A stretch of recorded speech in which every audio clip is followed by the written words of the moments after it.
Michel Barnier renversé, et maintenant, comment l'État va-t-il continuer de fonctionner ?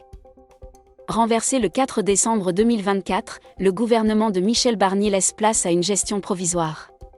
Toute la question est de savoir combien de temps cette période de gestion des « affaires courantes » va durer. La chute du gouvernement de Michel Barnier, survenue ce mercredi 4 décembre 2024 après l'adoption d'une motion de censure par 331 députés de gauche et du Rassemblement national, plonge la France dans une période de turbulence politique majeure. Cette censure, un événement quasi inédit sous la Ve République, survient alors que le gouvernement était engagé dans une bataille budgétaire cruciale, en particulier autour du projet de loi de financement de la sécurité sociale.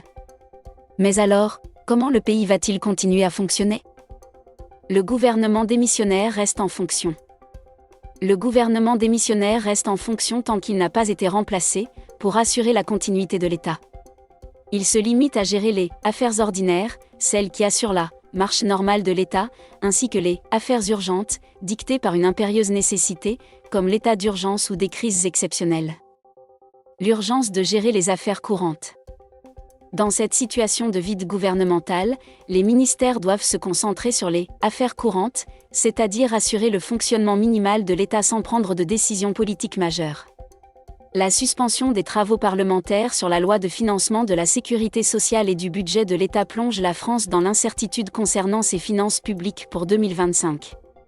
Sans cadre budgétaire, les ministères devront limiter leurs actions aux mesures urgentes, telles que le maintien des services publics, la gestion des dépenses sociales minimales et la sécurité nationale.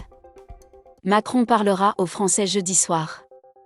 La gestion des affaires courantes peut durer plusieurs semaines, voire plusieurs mois, comme cela a été le cas cet été. Le gouvernement de Gabriel Attal était resté près de 2 mois après sa démission.